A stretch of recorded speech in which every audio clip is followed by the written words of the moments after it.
this event is a Conexion Media Group event. We normally do these live throughout the region from Tallahassee to Mobile and points south because we are a regional entity, and our influence, our sphere of influence in a sense, we call it our triangle of influence.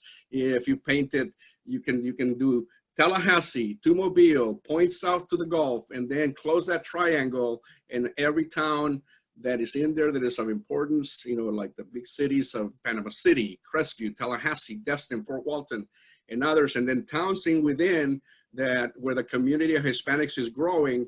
That is where we are. That is what we try to influence through the products that we create. And there's more, there's several products that some of you are familiar with. Some of you are clients of ours or collaborators, but I want to give you some information on that real quick. So I'm going to try and share something with you guys. I know it worked earlier, but we'll see if it works again, right? Okay. Okay, one of the main ways that Conexion Media Group influences this area positively, hopefully, is through the Conexion publication. What you see is some front pages of our publication from past issues. And Conexion is the largest bilingual and now trilingual such publication in our region. By distribution area, we are the largest, and we do a publication that is contributed to by over 50 contributors from throughout the world. They are professionals, many of them in their career fields. You know, like we got lawyers, we got doctors, we got journalists, we got actually also students that are into journalism and they want to practice and write. We got poets, and we got leadership experts and all kinds of different people that believe in the mission of Conexion Media Group and the mission of Conexion itself, which is to inform and unite communities. Our slogan is informing and uniting communities, informando y uniendo comunidades. That is the slogan of Conexion.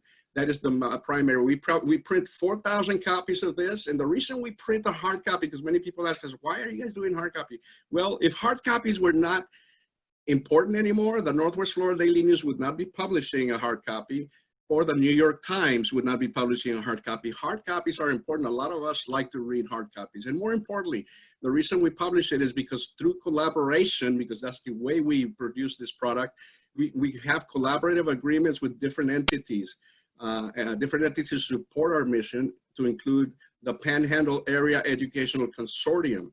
Maria Pouncey out of Tallahassee is one of our supporters, and she makes sure that Conexion makes it down to the persons that she serves. The people that she serves, many of them are the people that are working the fields in Quincy, and she makes sure that their students, their kids, that their kids know that they can have an education here in the area. That's what she does, and she makes sure our newspaper makes it to them. So that's why we publish 4,000 copies. It is also online, obviously. You can find it in the website. You can find it in Facebook. Facebook and social media, internet, and all those things are very important to us. So we do internet advertising. We have ads that go into our website that when you click the ad, it takes you to the website of that client. Those are some of the services that we do internet-wise. Social media is hot, right? We have 6 different pages that belong to Conexion Media Group in social media. In Facebook, we have 6 pages in Facebook, to include the Hispanics and Friends Link group, which has over 800 members from throughout the nation and throughout the world of different backgrounds.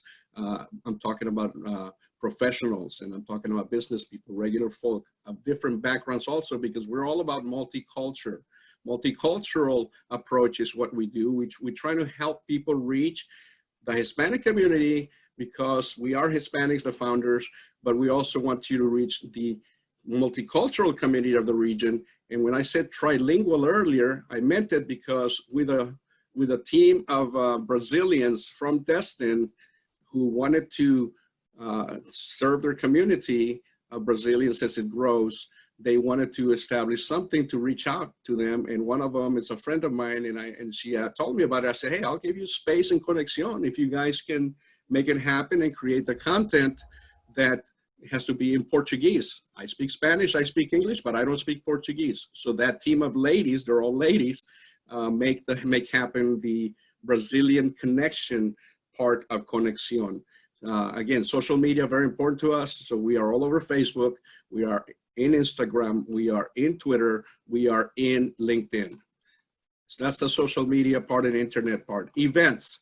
That is another of the big things that Conexion Media Group does. We organize these events that you see here, the International Festival for Walton Beach, which is normally in March. COVID got us. We postponed it to May. COVID got us. Right now it's scheduled for 13 September, COVID depending. If doesn't take place, it'll revert back to March where it belongs anyway. This year was going to be the third annual. More than 60 nations are represented in the International Festival. And we have great support from the community, the Fort Walton Beach Chamber, the city of Fort Walton, Cox, Gulf Power, K2 Media, many sponsors of our festival, over 60 nations represented. The International Festival in Mobile is one of our biggest supporters also. Hispanic Heritage Month activities, we lead a lot of those activities. What you see is the kickoff event that we have been doing for the Fort Walton Beach Chamber for many years. And we invite people to just come out and enjoy free food from our different Hispanic business people. Fiesta at the Park was another event that we created that was held for several years. And we also do each year the Unity Gala, in which we recognize one individual and 3 corporations in our area that we know have supported or support the multicultural activities of the region, regardless of whether it's our activity or not. We just keep an eye on those things. And during the Unity Gala in December, we reward them, you know, with a certificate of appreciation.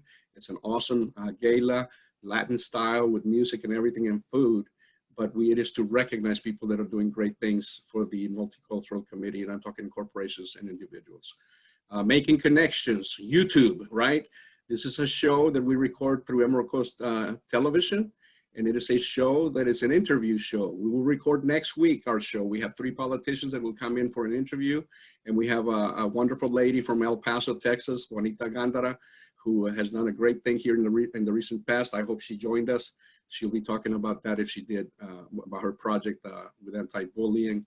This is a professionally recorded show by Emerald Coast Television. What you see there is myself and Paula Connor, one of the top realtors in our region from Pensacola. She's the co-host, and it is an interview show to interview people that are doing great things for the community. Paul Lux, I think you're going to be in the next one, hopefully. And we won't talk about advertising rates. That's not what we're here for. So those are the things that Conexion Media Group does, and this is how we serve our community first, because that's what we're about. We are about serving the community through the products that we do and the community at large. We happen to be, we call ourselves the bridge to the Hispanic community and the multicultural community, but our mission is to serve the community at large. Bring people together is the key to what we do. Renee Smith, I know she's no longer in our area, but she was part of many of the things that we did from the get-go. You know, the charity events and the like. So that's what we are about. Thank you very much for listening to me on that. What we're gonna do now is gonna transition to the first featured guest. And Paul, if you are ready, you can come on the microphone. This is Mr. Paul Lux. He is the Okaloosa County Supervisor of Elections, and he's gonna say a few words. Paul, the floor is yours. Thank you, David. My pleasure to join you all tonight. And, welcome to all the visitors and everybody watching the live stream. Of course, as you know, we were talking a little earlier, David, you and I, before things got started. It's a really, really busy time for my office. So let me just give some very important dates and facts and stuff. And I'm going to make sure I throw my website and stuff into the chat so that it'll be there for people to see. But of course, right now, everybody's, listening to everything that's going on nationwide in the political arena. Voting by mail is a big question mark for a lot of people. And we're hearing positives, we're hearing negatives from all sides. And I just want to let people know a couple of important facts about voting by mail. Here in Florida, voting by mail and absentee voting are the exact same thing. Florida does not have a system where we mail ballots to people who do not ask for them.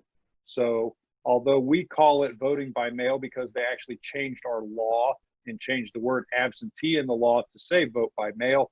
It is not vote by mail in the sense of the states where they are simply mailing all the registered voters a ballot. So in Florida, you still have to ask for a vote by mail ballot. And you know, one of the biggest myths about voting by mail is that we only count the ballots if the races are close, and that is absolutely categorically not true. If you go to our Facebook page, Okaloosa County Supervisor of Elections, you'll see pictures of us working today in the canvassing board room, and we actually opened and got prepared to tabulate over 6,000 ballots today. Virtually all the ballots we have in our possession are ready to go. We're going to start putting them through the scanner next week. So we're really excited to be ahead of the work that has to be done. But in addition to voting by mail, and so let me wrap up on voting by mail. If you want to vote by mail, you must request your ballot 10 days before the election. So the election is on the 18th. That means by next Saturday, not this coming Saturday, but a week from, that is the deadline to ask us to mail you a ballot. We need those 10 days because you need about 5 days for the ballot to get to you. And we need about 5 days for the ballot to get back to us through the Postal Service.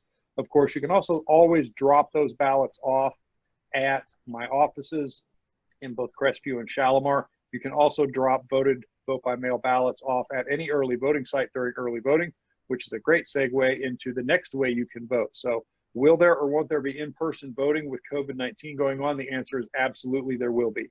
The same 5 locations for this primary election in August that you are used to are also going to be open from Saturday, the 8th of August, all the way through Saturday, the 15th of August, from 9 a.m. until 6 p.m., all 5 locations, all days of the week, including 2 Saturdays and the Sunday in between. What are those 5 locations? The election headquarters, my office in Crestview, the Crestview Public Library, the Destin Community Center, there in the Okaloosa County Administration Building where my office is in Shalimar, in the immediate adjacent room, early voting there, and then over in Niceville at Niceville City Hall. So those are your 5 early voting locations for the August primary, open from August 8th to August 15th, 9 a.m. to 6 p.m., all days.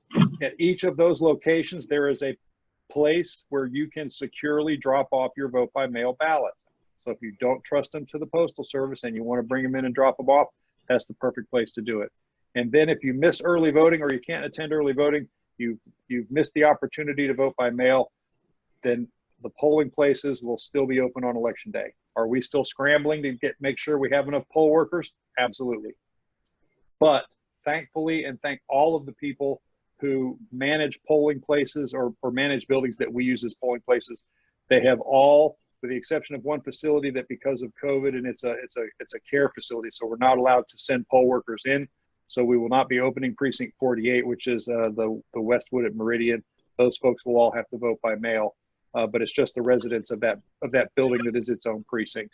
But the other 41 polling locations that you are used to going to, we had a couple of changes. One of the churches in Niceville had a flooding issue, and so we've moved them over to Niceville City Hall. Cards to let the voters know that that has happened have already gone out. Mary Esther Precinct 21, we lost the church that we were using as a polling place there. We've moved over to the mall. There's that church on the back side of the mall where Dillard's used to be, where they tore it all down and they're building those apartments. There's a church entrance back there, and that's going to be where the polling place is for Precinct 21, which is Mary Esther. So with the exception of those changes, everything is sort of business as usual for us. So your polling places will be open on August 18th from 7 a.m. to 7 p.m. just like you're used to. Now, what can you do? I was on a webinar the other day and they mentioned the 3 Ps. We want prepared voters. Be prepared for things to change. Why? Because with COVID, you know, this is an ever-changing landscape and something could happen tomorrow or next week that completely upsets the plan we have in place right now for the August election. So we'll be doing everything we can, but our Facebook page and our website is where you're going to find all that information at the most up to date. We want voters to be patient. Why? Because I have a lot of new poll workers, because a lot of my experienced poll workers are in the high risk category for COVID, and so they're not working. So I've had to bring in a bunch of new poll workers. so they need a little extra time. So be patient with them. Know that I cannot require voters to wear a mask, but I highly recommend that if you're coming to vote in person, that you do wear a mask, that you do practice social distancing in line 6 feet apart if you can. We're going to do our best to try and manage the lines inside the polling places, as well as having enough stuff enough PPE for my poll workers, as well as sanitation supplies to keep the polling places clean and scrubbed down, and all the surfaces wiped down, just like the CDC guidelines recommend for polling places. And then, you know, just be prepared, be patient, and, you know, go to the polls. You know, everybody needs to vote. August primaries typically do not have a super large turnout, but you're going to hear from some of the candidates today. Get out there and support your candidates, because going to the polls is what keeps our system functioning. And thanks for the time tonight, David. Good luck to everybody. Good luck to all the candidates, and everybody enjoy hearing from the candidates. I'm going to put our website in the chat, but our website is voteokaloosa.gov. We have a new website. We now have the security of a .gov domain. Remember, voteokaloosa.gov. Thanks, David. Thank you very much, Paul. We appreciate everything that you do, and I know that you're working very hard for sure. On behalf of the Hispanic community, we appreciate you also reaching out to them to make sure they get the word about voting, and also obviously. David, if I could add one thing, and thank you for bringing that up. I should have mentioned it, and it was in my head to mention it, and I forgot. And that is, of course, now as a result of the Madeira versus Lee court decision, and happy to do so. All of our ballots are bilingual. Our sample ballots are bilingual. Our polling place signage, all of that stuff is bilingual. And let me add one commercial pitch. We still need bilingual poll workers. We advertise in Conexion for the need for bilingual poll workers. We are still looking for more bilingual poll workers. The judge would like me to have one in each of my 42 polling locations. I think I've got 12. The judge also understands we don't all have, you know, incredibly large Hispanic communities, and maybe it's a little bit difficult. But anybody who has somebody who's interested in being a poll worker, yes, I do pay poll workers, and yes, I even add a little extra on top for bilingual poll workers. So anybody that wants to be a poll worker, please contact us. Again, I'm going to put the website in the chat, but it's voteokaloosa.gov. And thanks, David. Thank you very much, Paul. Yes, put it in there, and definitely we'll continue to get the word out. So if anybody that's here as part of the Zoom, definitely get word out among the people that you know. If you know Hispanics that are bilingual, you know, that would be great for them to serve that way. And yes, they get paid. Thank you, Paul. Appreciate it. Amanda Wall, I think I saw you checking in. Can you come on the mic, please?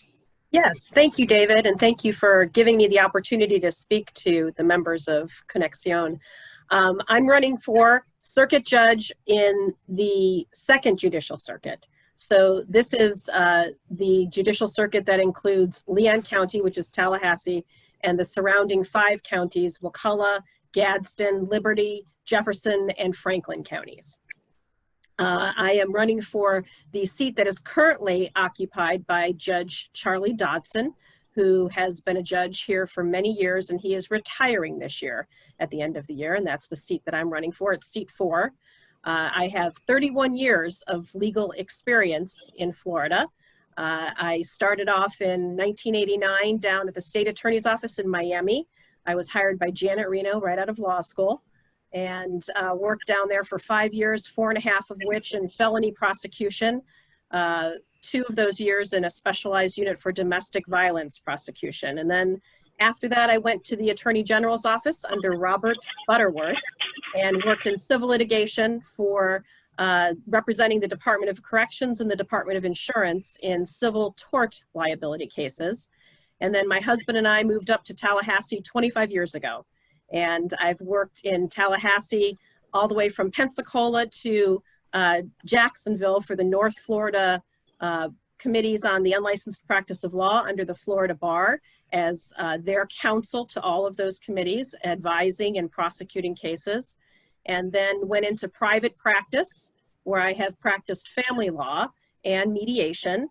And in 2014, I was appointed by our chief judge here for the 2nd Circuit as a magistrate. So for the past 6 years, I've been a magistrate hearing cases in family law in all 6 of the counties that make up our circuit.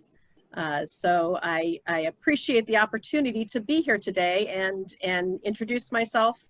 And I don't know if anybody has any questions, but thank you so much, David.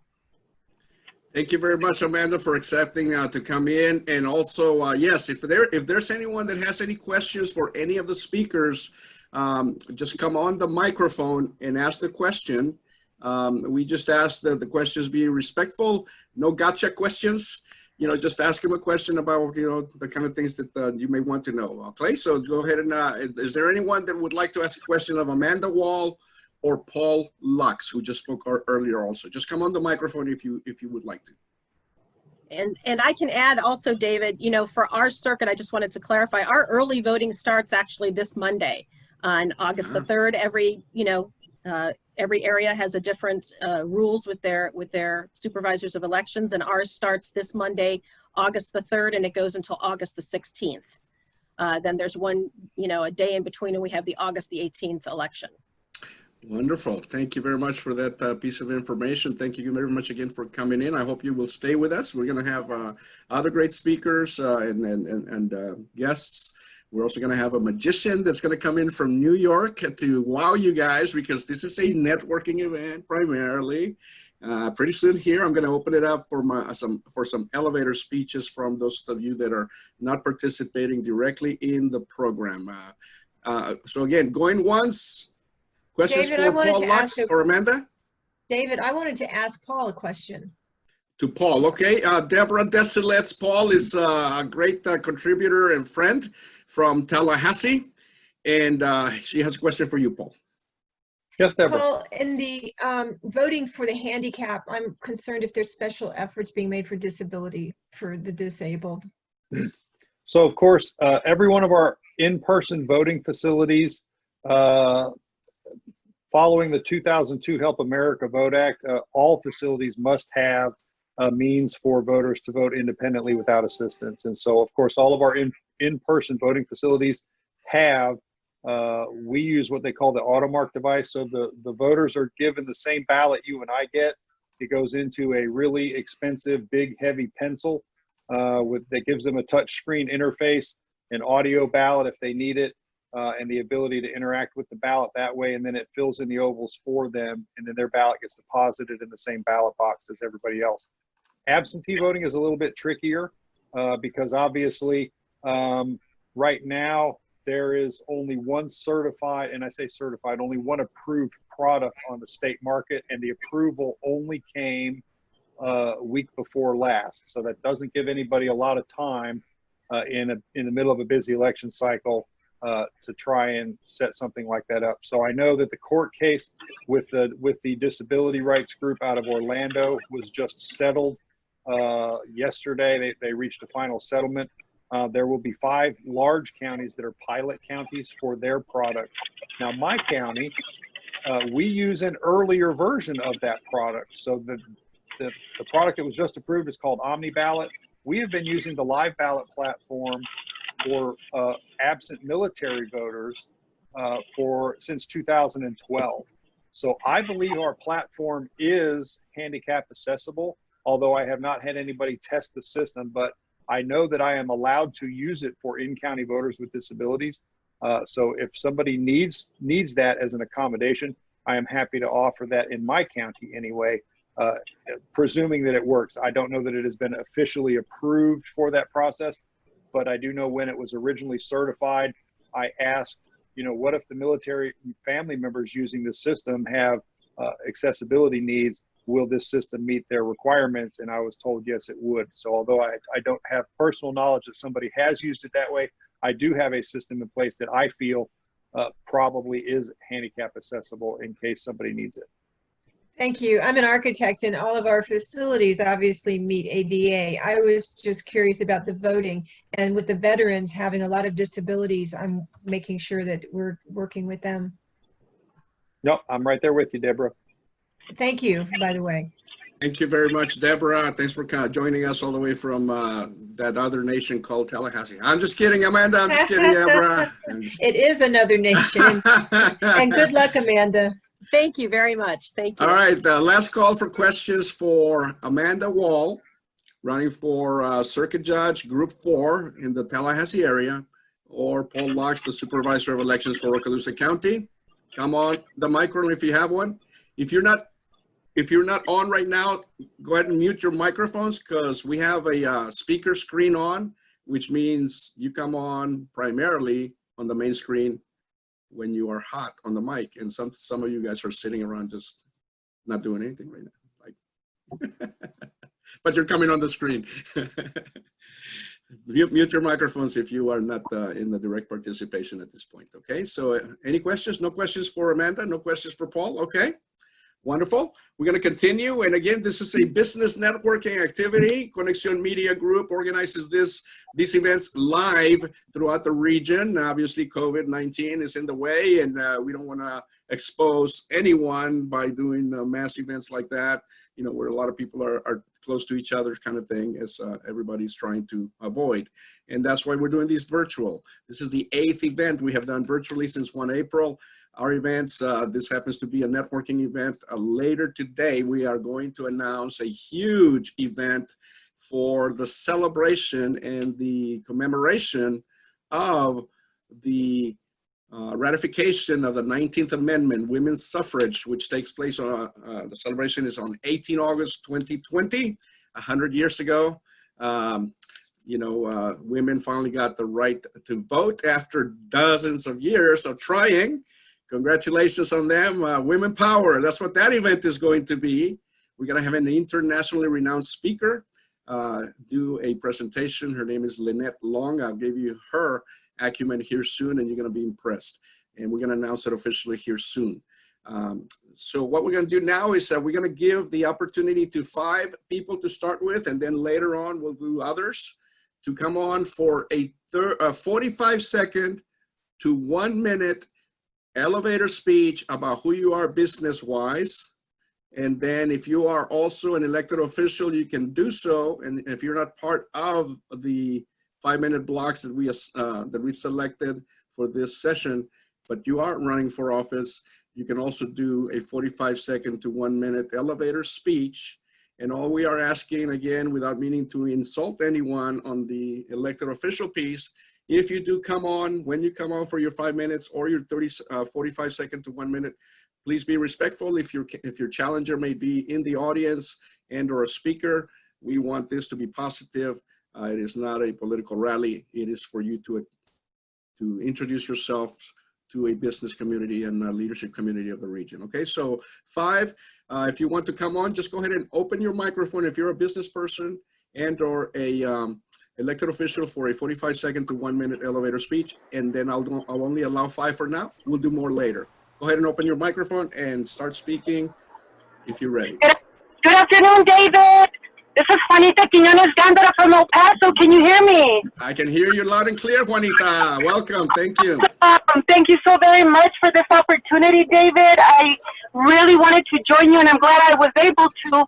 But I'd like to introduce myself. Today I'm a children's book author, an educational consultant, and a founder of an anti-bullying program. I'm a retired school counselor, 30 years experience, and I'm proud to tell you that I'm here to help promote a chain reaction of kindness so there will be bullies no more. Thank you very much, Juanita. I appreciate you. And later on, if you're still in, well, even if you do not, if you're not able to stay, because I know you have a party that a family member has going on, I'm going to give away one of your books today. Okay, so very nice meeting everyone, and I hope to hear from you all and support you. Thank you very much, Juanita. I appreciate you. And I'll talk more about Juanita when I give away her book later today. Okay. Second elevator speech, whoever might be ready, go ahead. Hello, my name is Cynthia. Can you hear me? Hello? Yes, we can hear you. Okay. Again, everybody else that is not going to be participating, close your mic so you don't come on the screen. My name is Cynthia Portalatin, also known as Cynthia Rose. I am a published author and poet of the book Bloom Forever, a poetry journal collection of 25 years worth of poetry. I have 30 years of public relations experience in writing and editing, and I'm also a freelance copy editor, and I've been doing that for 12 years along with communications work at Florida A&M University. I've worked with the federal government as well, 20 plus years experience in public relations with the U.S. Department of Agriculture. I'm thrilled to be here and meet all of you. I've put my info in the chat, very brief, with the website. If anybody has any editing or writing needs, I'm your girl. And I live in Tallahassee. Yes, it is another planet, and I love it. I've been here for about 11 years, off and on, but I'm originally from New York, and I'm Boricua, Puerto Rican. Thank you, David, for inviting me, and I love what you do. And hopefully I get another poem in Conexión soon. You're welcome to any time. Thank you very much for coming on. I know we met a couple of years ago. I think it was in Tallahassee during one of our networking activities. So you're more than welcome to be one of our collaborators for Conexión anytime you want, Cynthia. Thank you so much. Thank you very much. I hope you can stay on, okay? Yes. All right, who's next? Hello. Peggy? Okay, Peggy, and then Jeff, right? Jeff, you want to come in after Peggy? Okay. Go Absolutely. ahead and mute your microphone, Jeff, and Peggy's next. Go ahead, Peggy. Hello, everyone. I'm Peggy Brockman, and I am the Executive Director of United for a Good Cause.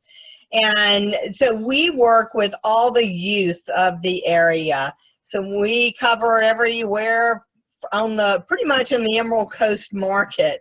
But we do the Youth Leadership program each year. We do the Christmas Miracle. It'll be our 16th year, I think, for the Christmas Miracle Fiesta.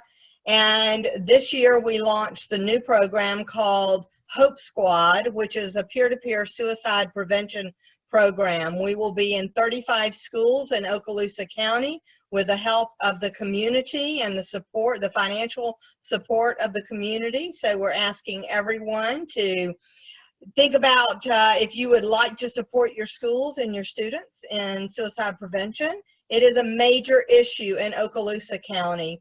Okaloosa County was in the top 10 counties in the state of youth suicide age 10 to 24. We had 30 suicides in a 5-year period ending in 2018. So it is a serious issue. We also have just launched in 2 schools in Escambia County with a goal of being in everywhere from Escambia to Bay County and in every school in the Panhandle area. So that is all the information is in there. You can go to bringhopenow.com. We have a lip sync battle that is started. So get your friends together, do a lip sync battle, and help raise some money for Hope Squad and United for a Good Cause. Thanks. Thank you very much, Peggy. Make sure you put the websites and all that great stuff into the chat and also in the Facebook Live feed. I think I tagged you, Peggy, but I'm not sure. If you want to go into Hispanics and Friends or my timeline, the link is there. I'm going to try and tag you here soon, okay? All right, thank you, Peggy. And Jeff Hinkle, come on up. Hey, David, thank you for having me. I appreciate it. It's great to meet all you guys. It's an honor to be here. I am currently serving as the chairman of the Okaloosa County Republican Party. My background is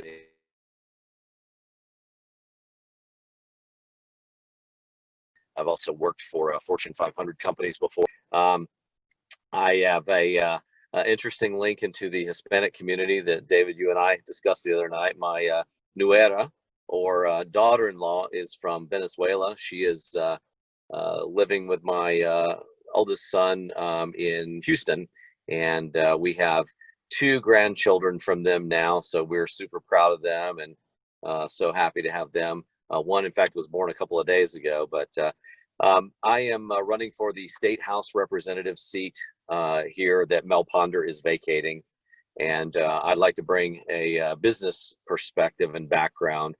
to the community. I also did not grow up here, but we've been here for 7 years, and I've had the opportunity to live in a few different places. So I have a little bit different perspective on some of the things that work and some of the things that don't work, from what I've seen other places go through and some of the struggles and challenges that I see ahead of us as a smaller but yet growing community, that I think I can have a good impact on as well. And anyway, my website is jeffforflorida.com. That's spelled out FOR. If you want any information on it, please feel free to go there. But I won't take up any more time. Thank you very much for having me. It's been an honor.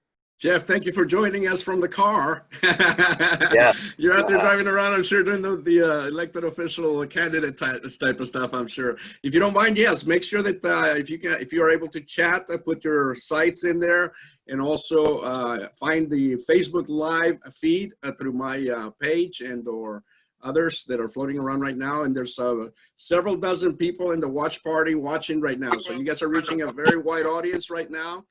By the time this is over, it'll probably hit a couple thousand viewers. Thank you very much, Jeff. Number 4, who's number 4? Who wants to come out for a 30 or 45 to 1 minute? Hello, David. I would. Renee, awesome. Come on. Good evening, guys. My name is Renee Smith Broder, and I'm coming to you from Las Vegas, Nevada. I lived in the Emerald Coast for many years, and David and I worked on several different projects. De La Voz Latino, one of the first Latin newspapers in the area, Feliz Navideñas, and actually the first Hispanic festival that was at the convention center, we headed up together. So we've been working together for over 15 years. My company is Coast to Coast Printing and Marketing. We're a one-stop shop when it comes to all your printing and marketing product needs, from graphic design to promotional apparel and everything in between. And we are actually a national and international company, so we ship all over the country as well as international for any of your products. My website and stuff is in the link, and I would love to hear from you. Renee with Coast to Coast Printing and Marketing, LLC. Thank you very much, Renee. It's great seeing you. Yes, yes. Peggy, Renee, I was one of the first people to join us with the Children's Charity Christmas Fiesta in 2005 and other things. And yes, she was also a key part of the first Hispanic newspaper here that was launched and we were managing and helping out with. Outstanding. Thank you very much, Renee. It is great seeing you. You're still in New Orleans? I'm actually in Las Vegas, Nevada. Las Vegas now. I didn't hear that part. Las Oh, wow. Vegas since 2014. Wow. Wow, wow. I know you moved to the New Orleans area, now in Las Vegas. That's outstanding. Stay in touch for sure, okay? Yes, very involved in the community still with a lot of 401cs and awesome, especially the veteran community. Thank you very much. Okay, one last 45 to 1 minute presenter. Who wants to come up? I'll do it. Ann We'll do some more later in the event. Okay, so go ahead, Ann. Okay. Hi, everybody. This is Ann Ziegenhorn, and I run a nonprofit in women's health, the Implant Truth Survivors Committee, and I am running for the Okaloosa County Republican Party State Committee Woman. And that's a mouthful. It took me forever to get that part down pat. So it is a local position, and what the State Committee Woman does that a lot of people are unaware of, we're your voice. We help you understand what's going on in the Republican Party, and we take what you're wanting and we take it to the leaders and we discuss it with them, and then we also get to help vote for the delegates that will be represented to state at the Republican National Convention that we do want President Trump to represent. So that is what we do, and I'm a mother and a wife. I've been a wife for 26 years to Joel, and we have 2 teenagers, and I've lived in the area for 43 years. Born and raised in a military family, so my heartstrings go out to all of our military as well as the tourism industry, because my husband is not only in the medical field, he is also a bartender, and then my son works in the fishing industry, and then my daughter's a cosmetology student. So vote for me, State Committee Woman, Republican Party, Ann Ziegenhorn. Thank you, guys. Thank you, Ann. Outstanding. Okay, I'm gonna cut it off at this point as far as the 45 to 1 minute, so we can get our special guest speaker here. And then yes, eventually we will come back to that, okay? And we're gonna give away some door prizes also. But right now I want to bring up our guest speakers. It is a team of speakers. It is Mr. Kevin Reeves and Mr. Willie Farrow. They are founders of an awesome organization called RISE, R-I-S-E. I'm going to put the website here soon. riseth.org is their website. Their mission is to help young adults that are, that have had problems in the past, to make sure that they have a future still through what they do. So Kevin and Willie, you can tag team yourselves and go ahead and open up your microphones and come on. Can you hear us? I can hear you, Mr. Kevin. Yes, sir. All right, Mr. David, I told Willie I'd take the first 2 minutes, he can have the 8 because he is the Reverend. Go ahead. Of course, he says I talk a lot too. I'm a good salesperson. Just kind of give you a briefing on what I am and where I come from. I'm an Air Force brat. I've never been in the service, but I served with my dad. We moved in the area in 1962. And I've always given to my community. I was a Cub Scout leader for 12 years, Little League, helped run the concession stand for 15 years, and I also commissioner for Shalimar for 5 years. So I've always been a giver of the community.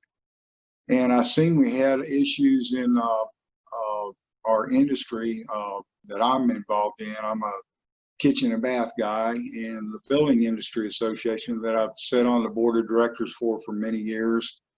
I do their community affairs, and I also see our vocational school, which is right next door to the Building Industry Association building. And this industry is for Okaloosa and Walton County. We're running out of young blood in the construction industry. I'm 63 years this year, and just about everybody in construction is over the age of 50. We got to get some young blood in our system. And I know we got some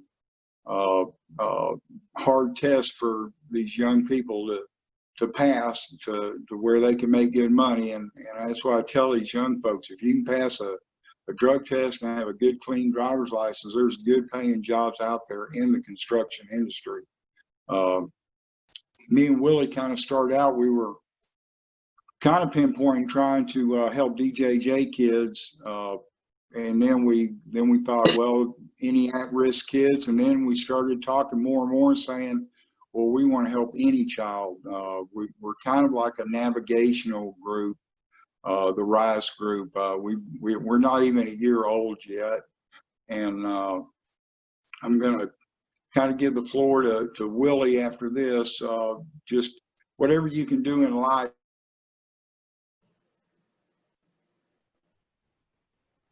Okay. Did he drop off on us? Yeah, there I'm back. So last thing I would say, if you can help any at all in your community, become a mentor.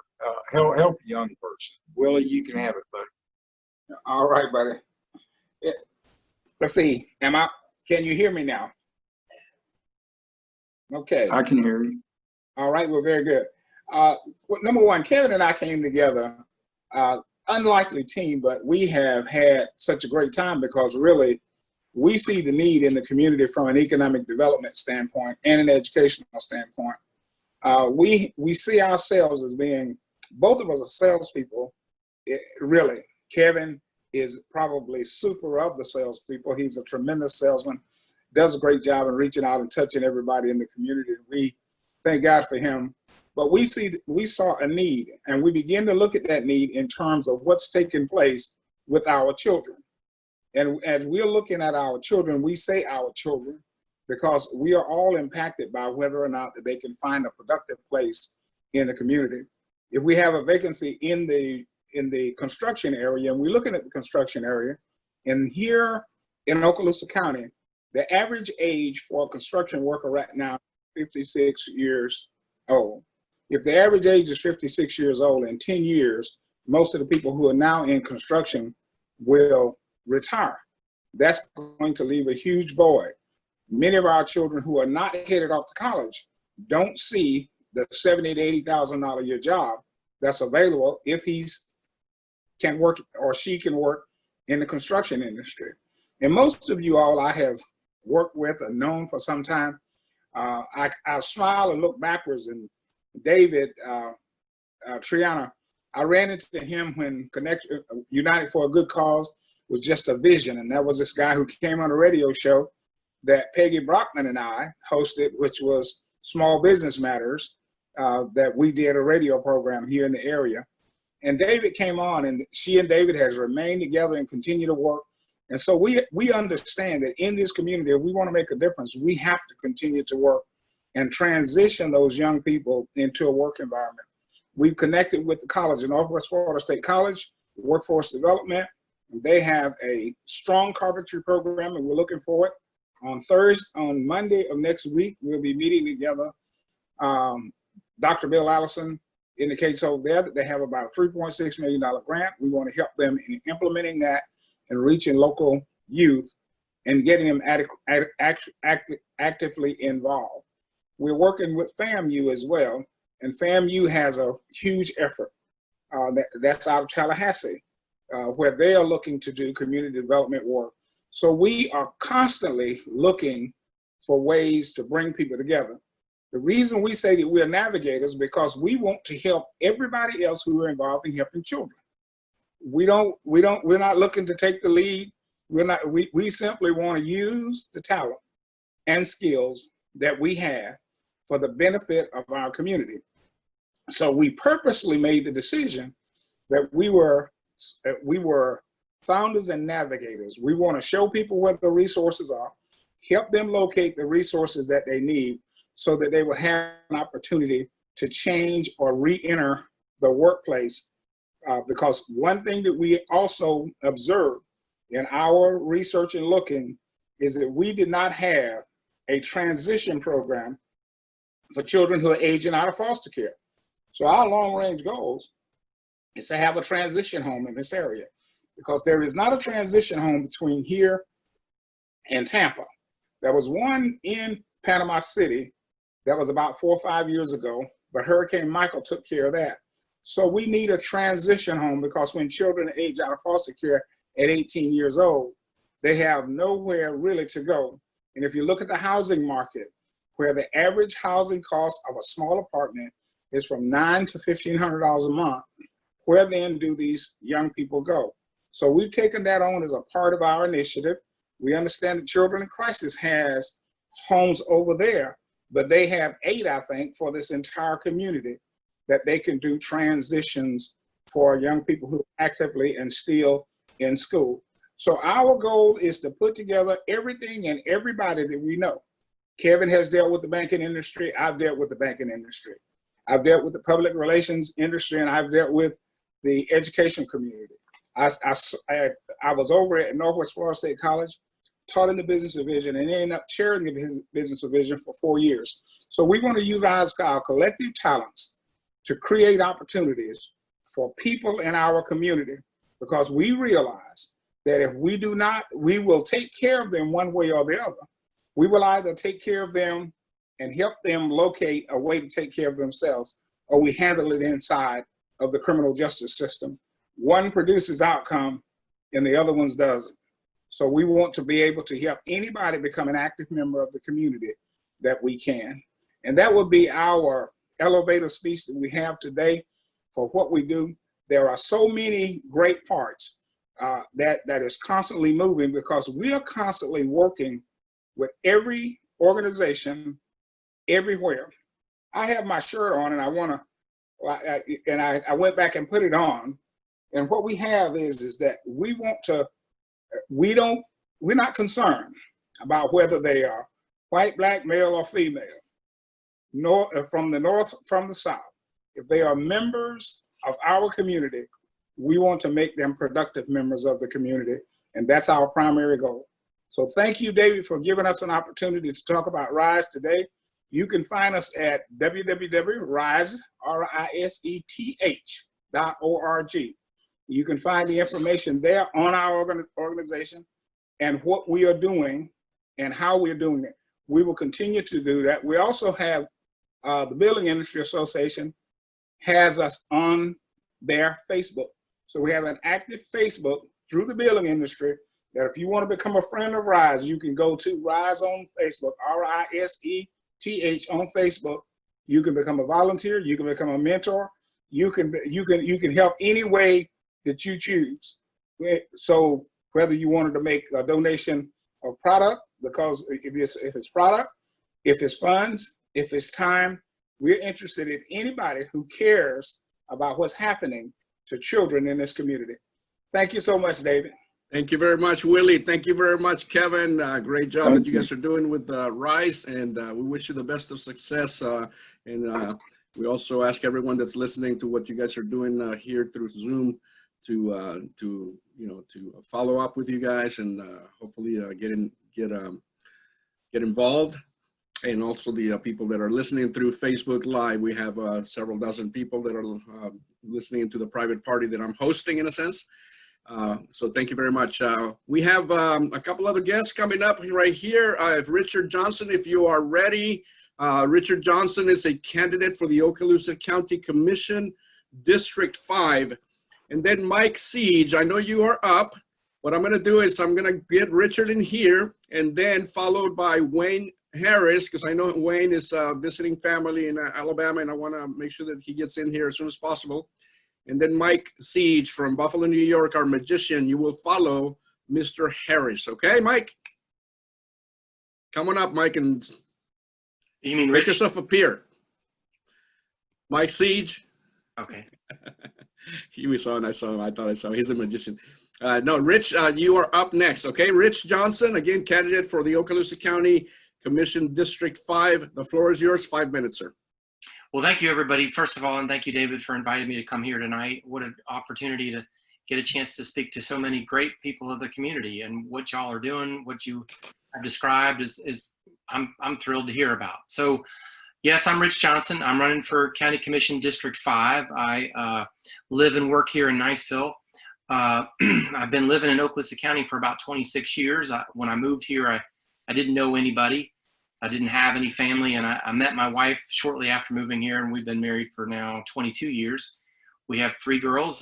They go to the schools here in our community. 2 of them are at Niceville High School as of this fall, and 1 of them will be at Ruckle this fall. I had all 3 of them go through Blue Water Elementary, and now for the first time in a long, long time, I won't have a child in elementary school.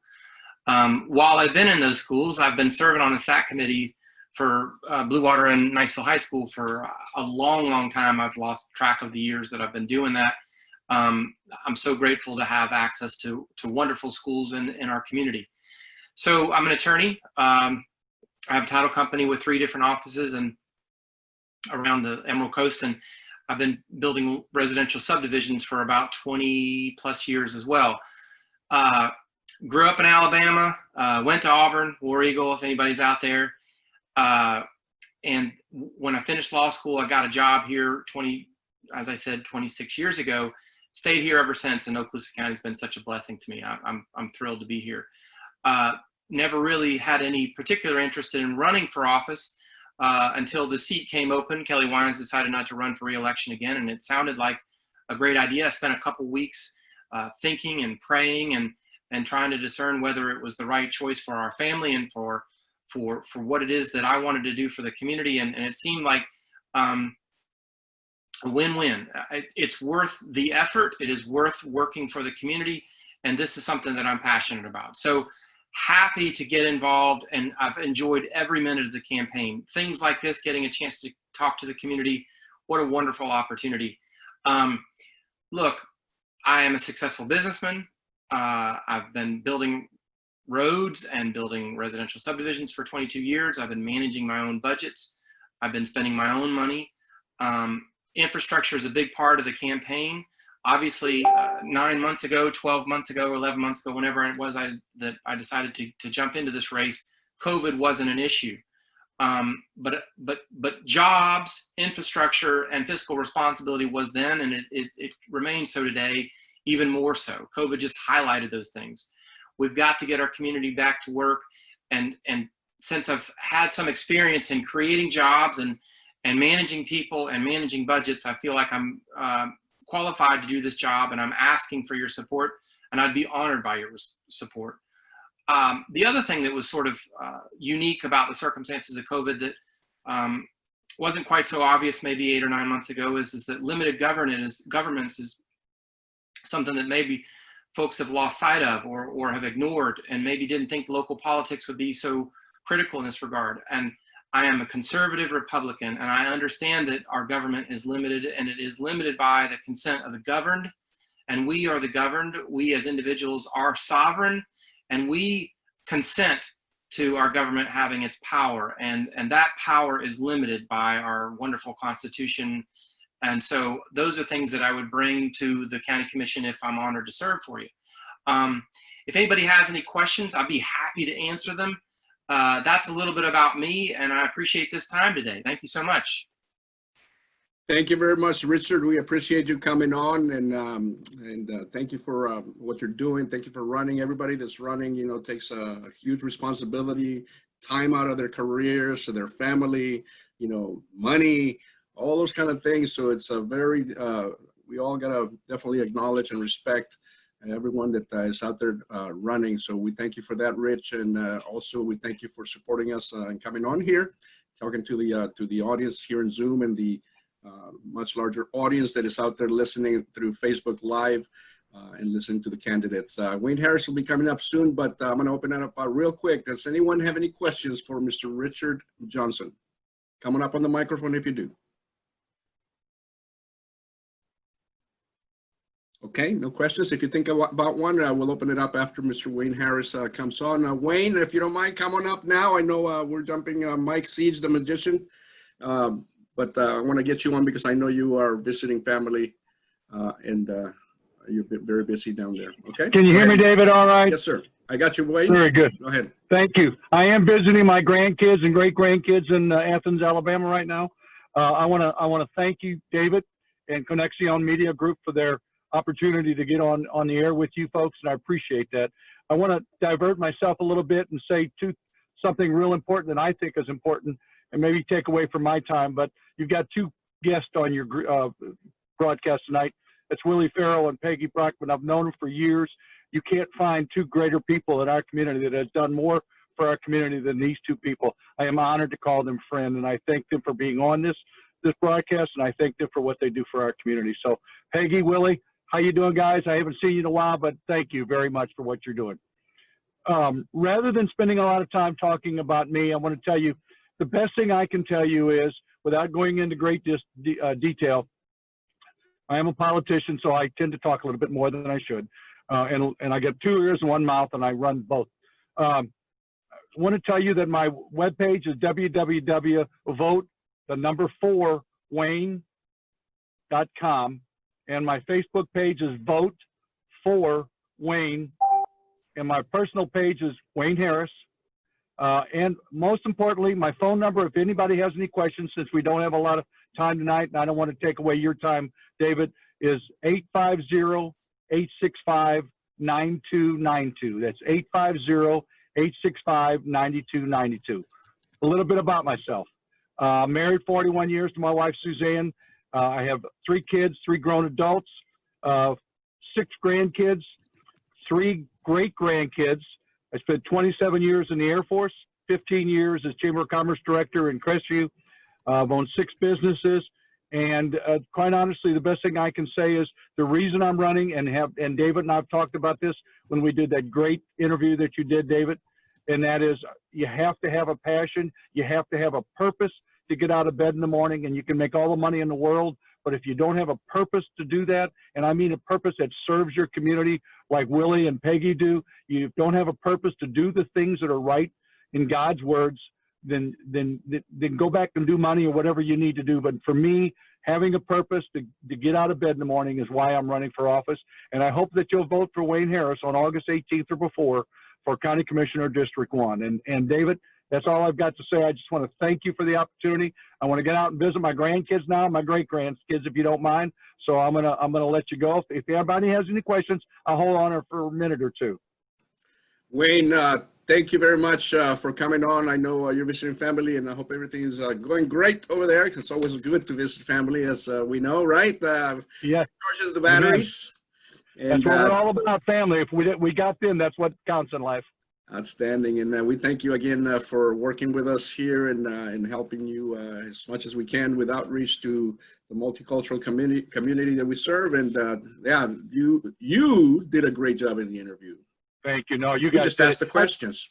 I do want to say one thing. You mentioned that you had some Brazilians. I have a stepson that lives in Belo Horizonte, Brazil. Spent, a year or so ago there. I have a granddaughter down there, a step granddaughter. That is, her name is Aurora, her mother's name is Anna, and they live in Belo Horizonte, which was a great opportunity for me to go see a totally different world, and I loved it. We'll be going back. Is that right? Oh, wow. I didn't know that. That's awesome, man. That's awesome. Are there any questions for Wayne Harris? Come on the mic if you have one.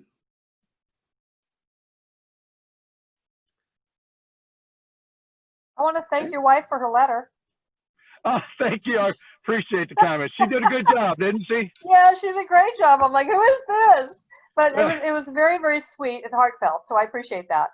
Well, it was unusual. That was a good thing. It was unusual. Well, I'm very blessed. I have to tell you, she's included in everything. In fact, I live for her right now, and I include her in everything I do in life, and she is my life. So I thank you for those comments. That's very positive for me, and I will tell her. Thank you very much, Jeannie. Any questions, other comments, questions for Wayne Harris or for Rich Johnson? Can I ask Wayne a question? Yes, go ahead. Oh, good. David, you know that we've worked with the Old Spanish Trail for a long, long time. That's right. And the Crestview folks for 15 years had a parade for the Old Spanish Trail. And we can't seem to get any traction in that area. When we had a conference in Tallahassee, we couldn't get the traction going to get Crestview to come and celebrate with us and to be a part of our motorcade. But the Old Spanish Trail is going through your area, Wayne. Are you aware of the Old Spanish Trail and the heritage across Florida?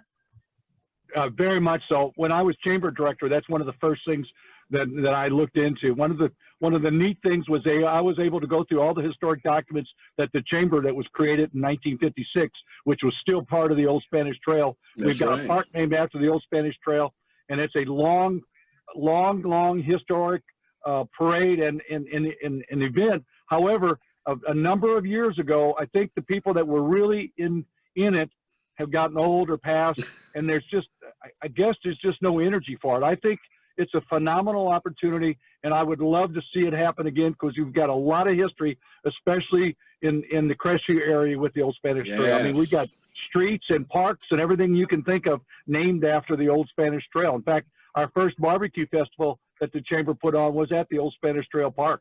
And I'd love to help out with that any way I can. If you'll reach out to me, I'd greatly see what I can do. Whether I'm in office or not in office, just give me a call or shoot me an email. Well, David, by the way, go ahead. I was going to say, David knows that Charlotte from San Antonio is working to have a 3,000-mile bike trail going through from Florida all the way to California. And I'm a cyclist. I don't want to see it. That's right, Wayne. So we need advocates to help us with bike trails, and so maybe we'll find you. Well, that's right. I have to tell you, I am a long distance cyclist. I do about 100 miles a week, and I love my bike, and a lot of money for them, but they're a lot of fun. One of the goals I have is to put a bike trail between the Chamber of Commerce building on North Ferdinand there by the post office all the way up to Laurel Hill. We've got old railroad beds there that are just going to waste and people are driving. I'd love to put have DOT help us or even raise funds and put a bike trail going up that 15, 16 miles. I can help you with Rails to Trails through Tallahassee. Just find me. But I'm a cyclist as well, and I love Charlotte, and I love the Old Spanish Trail, and I think we need to help her out. 2029 is the 100th anniversary, so we have a something in mind for 2029. So let's plan for it. Can I give you my email address real quick? Yes. My personal one is Wayne 42016. That's Wayne 42016 at hotmail.com. I'd love to get involved in that any way I could. I'd be happy to do that. Thank you. I'll send you an email. Appreciate it, Thank you. Wayne. Yes, that's a wonderful project that we've been involved with for several years through Deborah Desolets in Tallahassee and Charlotte in Dallas. And we participated with them in the Tallahassee conferences and the Pensacola conference. And unfortunately, we couldn't go to Houston or San Antonio, but hopefully, I think next year or 2 years from now, Pensacola comes back, right, Deborah? That's Sorry right. about that. That's I right. was- We'll be coming back to Pensacola. It's Exactly. important. These are some important years for Florida, with the 2024 being the 200th anniversary for Tallahassee as a state capital. It bounced from St. Augustine to Pensacola. We have a lot of good history in Florida right now going down, and it would be great to keep that conversation fluid with people that love Florida. And for those that are not in the history part of this, the Old Spanish Trail was the Spaniards Trail that went from St. Augustine, Right. what's the name of the town? St. Augustine, all the way to San Diego, California. And it goes through us here in Crestview. But the Baker Maze, I found out, is very close to it. Very close. David, The I'm gonna have to Baker get off. Maze. The Okay, Baker Wayne. Maze is right in it. I mean, the Old Spanish Trail goes right through there, and you can see that he's had for years the haunted trail there, which is authentic, genuine, and a heck of a lot of fun during. I hope he can still do that this year. That's right. That's right. All right, Wayne, have a good one, man. Thanks. I know you got to go. And Thank you all very much. Please reach out to me if you have any questions, even the tough ones. I don't mind being stumped. Please do. Thank you all very much. Sounds David, good. thank you. Enjoy Willie, your family. Peggy, my regards. Mike Siege, are you up? Coming up, Mike. And Brenton, if you don't mind, I'm going to bring in magician Mike Siege from New York. He's going to, just break the ice a little bit here. Give us a break from the political speech type of thing. I'm just kidding, man. You guys are doing a great job. I think I appreciate the speakers on the elected official side for what you guys are doing and saying. That's very important for us to know who you are and make our decisions on voting and all those kind of things. Mike, are you up? I'm ready. I'm ready. If you can hear me, just let me know. You can hear me? Mike Siege. Yes, sir. I can hear you, Mike. Mike Siege is joining us for the second time in one of our virtuals. I found him through the internet. He does, there's a connection through to the anti-bullying campaigns that he does with some of the things that we're doing here on the nonprofit side that Peggy is working very deeply and closely with. And also Juanita, who had to leave us, Juanita Gandara from El Paso, Texas, also very involved in the anti-bullying. But what Mike also does greatly and involves the kids with the anti-bullying campaign is magic. So I'm going to give him up to 15 minutes, Mike. You can use them all if you want to, and do your thing, my friend, okay? 15 minutes. You told me hour and a half. Yeah, so I do magic full-time for a living, mostly corporate stuff, trade shows and hospitality suites, stuff like that. We have my wife and I have a little guy, and when he was born, he's the youngest in our family. Right now he is 11. Next youngest is my brother, who's 36. So there's no other nieces or nephews. And way back then, my wife, when he was like 3, my wife says, we got to send him to daycare so he can become familiar with other kids. And I kind of panicked. I said, kids are so mean nowadays and blah, blah, blah. And I wrote an anti-bullying magic show. And ever since then, besides the corporate work, we started doing the anti-bullying shows in the schools, the school assembly shows. We do about 100 shows a year. They are awesome. They are so much fun. We'll wait to see what happens this year with the shows in the schools. We're waiting to see what happens with the corporate shows. I just saw that they canceled CES out in Las Vegas, and I was hoping they were going to push it back, but they canceled it. So we'll see. But enough jabbering. Let's do some magic. Let's try something crazy. I see her name is Ann Zingenhorn on the bottom. She's been smiling this entire time. So Ann, can you unmute yourself for 1 second? Hi. Hello, Ann. Now we've never met, have we? No. No, you seem happy about that. And we have a packet of cards here. It's a whole deck is inside there. And I don't want you to worry about this deck. I want you to worry about this deck. This is an invisible deck of cards. And I know I'm in Buffalo. You're down in Florida? Yep. Yeah, so I'm going to hand these to you through the screen. You just go ahead and grab them. And what I want you to do is just give them a shuffle for me. And this is going to sound crazy, but oh, look at this. Look at this. Big shuffle, big shuffle. I want you to go through there, and I want you to take out a card. Now, it's important that everybody knows we didn't set this up. You didn't know that I was going to be here or that I was going to tell you what to do. But you're going to take out a card. Now, don't take an ace or a king or everybody takes those kind of cards. So take out a good number card. Remember not only the number, but remember the suit as well. Show it around to everybody. I'm going to turn my head. I don't want to see what it is. I know it's going to be invisible, but I still don't want to see what it is. I can't believe she's doing this. All right, and perfect. Take that card, turn it upside down, put it back into the deck, and give them a shuffle. And I know this is going to sound weird, but just hand them through the screen back to me, and I'm going to take them and put them right over here. Now, we never set this up. You took a card out, you showed it to everybody, you turned it around, you put it back in the deck. So all the cards are going one way except for yours, and then you shuffle them. So it could be at the top, the bottom, the middle. Who the heck knows? Well, believe it or not, I did the same thing to this deck of cards. So for the very first time, what I'd like you to do is name your card out loud. What was it? 9 of diamonds. 9 of diamonds. You're sure? You don't want to change your mind? Nope. Okay, because when this is over, I'm going to take these cards out. I'm going to spread. You're going to say, what would have happened if I changed my mind? So last chance, you don't want to change your mind. Nope. This is going to sound crazy. I always like to take things one step further in my magic. So I'm about to take these cards out of the box. I'm going to spread them out.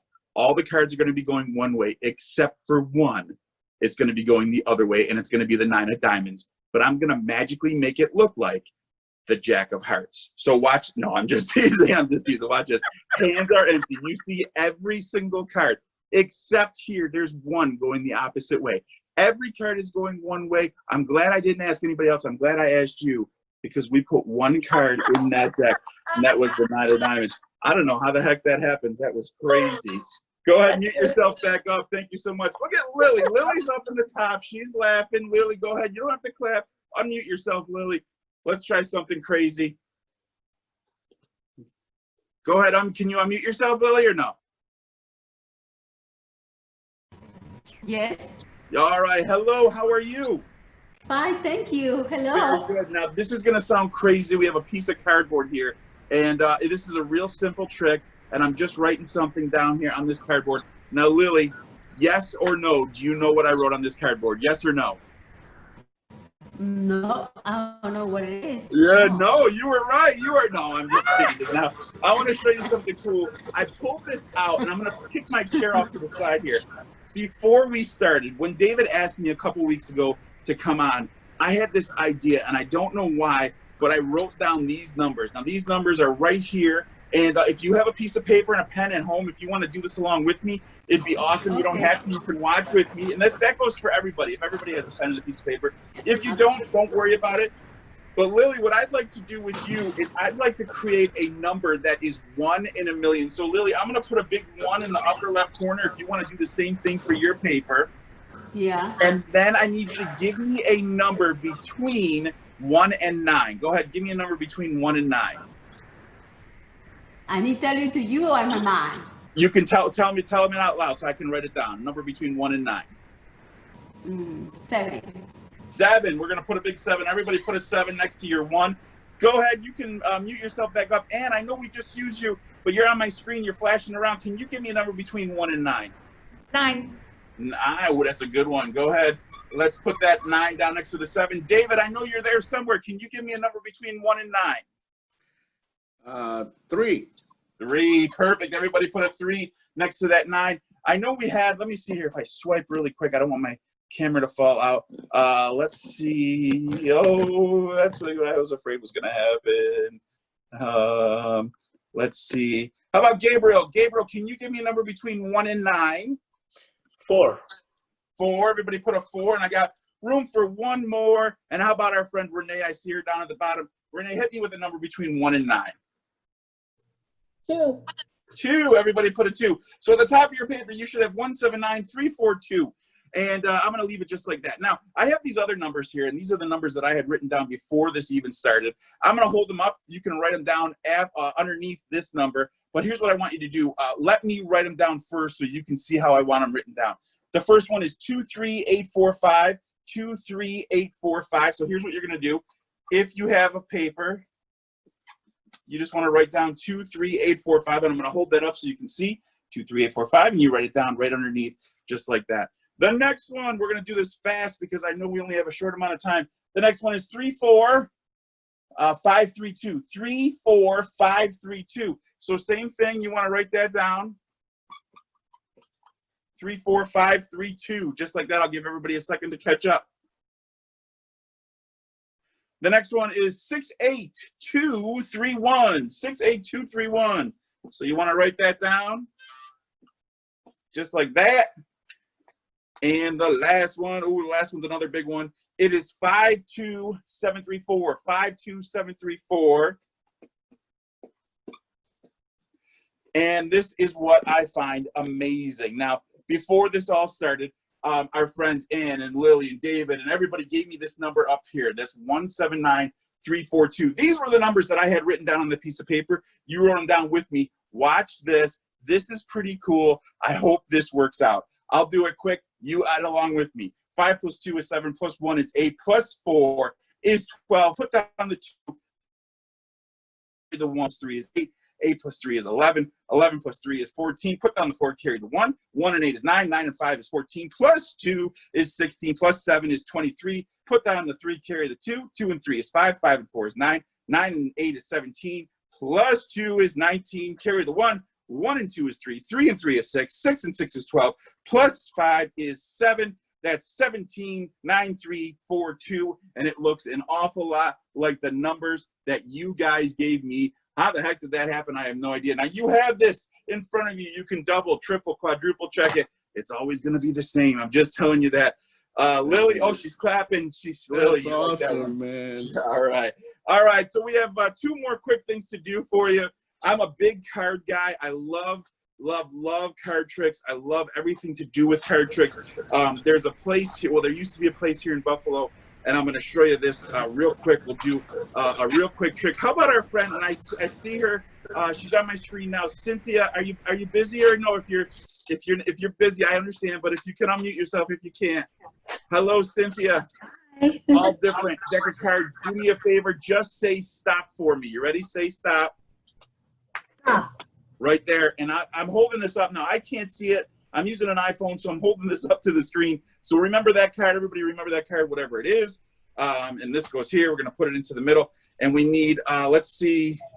I should have probably showed you that these are all different. I don't know why I'm showing myself that they're all different, but we'll do it like this. All different, all different, all different. And let's pick one more person. And that is our friend.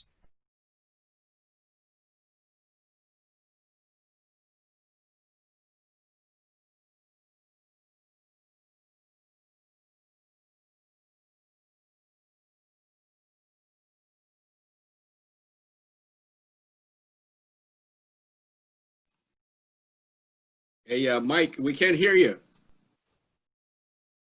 Can you guys hear Mike? I cannot hear him. I think he accidentally muted himself. I'm sorry about that. I'm so sorry, Dave. I'm so sorry about that. Let's try that again. Peggy, do me a favor. I'm just going to go like this. Say stop for me, Peggy. Say stop. Right there. And Peggy, this is going to be yours. Remember what it is. So we have 2 cards selected, the first one and the second one. Here's how we find them. We give the cards a couple cuts, a couple shuffles. If we do this the right way, and it's tough. I mean, these things are really mixed up here. Anyways, we're going to give 1 card right from the center of the deck. It comes out. It looks a lot like our friend Cynthia's card, the 5 of diamonds. Now, here's my favorite part. Watch this. We take the magic marker. We wave it over the top. Boom. And it changes into Peggy's card. Oh, no, that wasn't it. Hold on a second. Boom. There it is. What am I, you know what? That didn't change. This changed. If I uncap that marker, if I unroll that like that, it looks an awful lot like the 2 of spades. Peggy, was that it? That's crazy. All right. So last but not least, before I let you go, and I know, thank you so much for giving me all your time. And David, I'm sure we'll put up my links if anybody needs anything. But here in Buffalo, there's an old place. It's no longer there. It's demolished. It was an old hotel. It was called the Forks Hotel. And I know I talked about this last time, but it means so much to me. It's because that's how I got my start in magic. So the Forks Hotel was a place. It was like really a bar restaurant with a couple rooms upstairs. And that is where all these magicians would come from all over the East Coast, almost like the Magic Castle in California. But this was like the East Coast version. So got magicians like Doug Henning. If anybody even knows who Doug Henning is, he used to come down from Toronto to like hang out at the Forks Hotel. Penn and Teller would come up from Pittsburgh when they were working Renaissance fairs in the summer, and they would hang out at the Forks Hotel. My grandfather was a volunteer fireman across the street at the Forks from the Forks Hotel, and he showed me my very first trick. I was about 12 years old, And this is the deck of cards that he did that trick with. And you can see it is no longer even a deck of cards. This is the box. It's falling apart. The bottom of the box is just a piece of paper. You'll see that it says Sam on there. And these are the rubber bands that I've used to hold them together.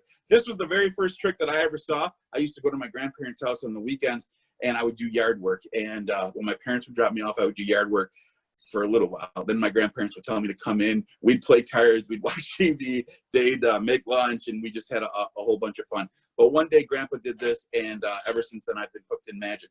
He was telling me the story about this guy. His name was Sam, and Sam used to own a restaurant up the road from this world-famous club called the world-famous 654 Club.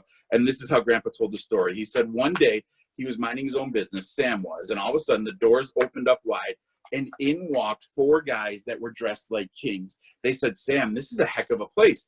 You know, are there any ladies around? Sam says, geez, I'll see what I can do. It's pretty early, but ladies come later. Here's a couple brunettes and a couple of redheads to keep you guys company. So after a while, these guys, they really liked this guy, Sam. And they said, Sam, where did you find the girls? He says, oh, they all hang out at that world famous 654 Club located right up the block. They said, Sam, here for you is a $2 tip. Now, after a while, they wanted to play cards, but they didn't want to take money from the girls. So Sam says, geez, I'll see what I can do. He took another walk, and he went down 1, 2, 3 blocks. He came back with 4 guys that were all named Jack. They said, Sam, where did you find those guys?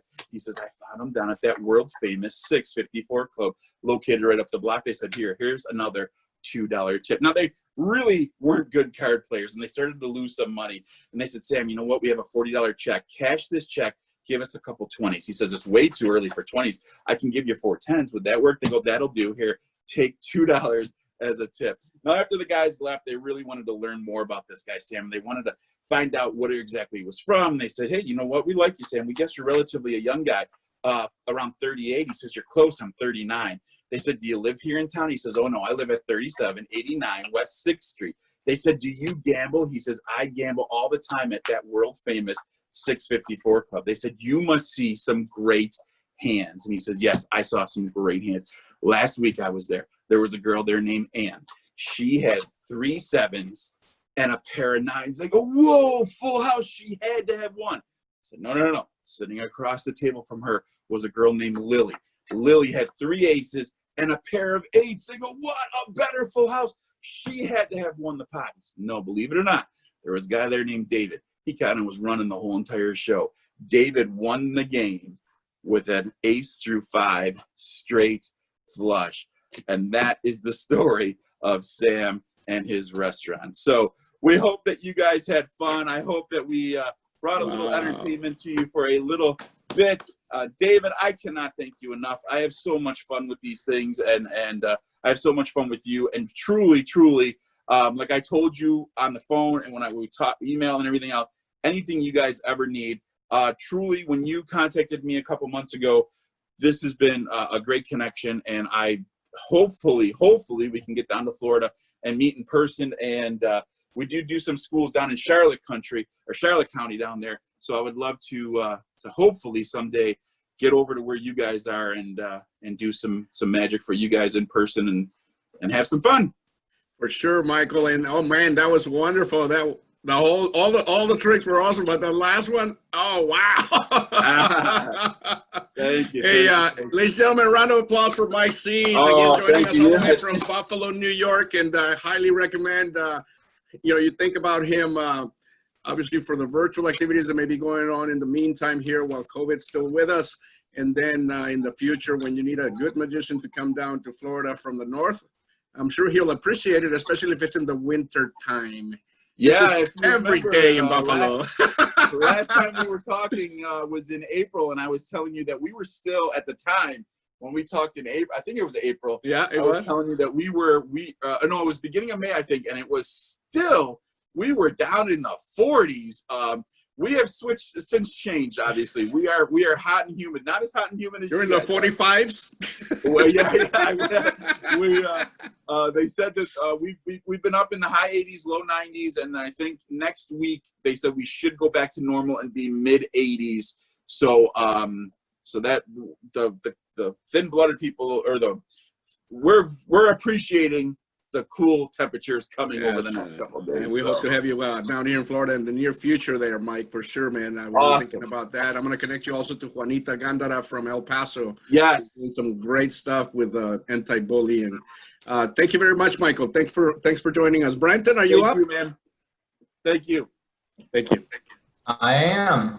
Brenton Goodman is going to join us. He is running for the Pensacola City Council, District 7, and he's going to tell us all about him and what he's doing with this race he is involved with. Brenton, the floor is yours for 5 minutes. All right, thank you, sir. Good evening, everyone. This is the first time I've ever had to follow up on a magician act, so this is going to be interesting. Hopefully, I can keep your attention as well as he can. I don't have any magic tricks, but hopefully, I'll be entertaining enough. I was born and raised here in Pensacola, Florida, on the Gulf Coast. Both my parents were judges. My grandfather was an attorney, as well as uncles and aunts, and so I really grew up watching them and listening to them and watching what they did. My father ended up leaving a big-time civil litigation firm in order to become a professor at the University of West Florida. My mother spent 20 years as a prosecutor before being a judge and helped actually bring in what's called the Gulf Coast Kids House to Pensacola. They both served on the boards as directors of Big Brothers Big Sisters and worked at places like Habitat for Humanity and so on and so forth. And so really they created a foundation for me to want to be in the community and help out in the community. And that followed me as I went on to undergraduate in a place called Davidson College and then to law school at the University of Florida, where I graduated in 2016. After that, I came back to Pensacola, where, like Amanda, I was an assistant state attorney for a few years and actually also did domestic violence work, prosecution. And then I went to a civil litigation firm where I now do complex litigation.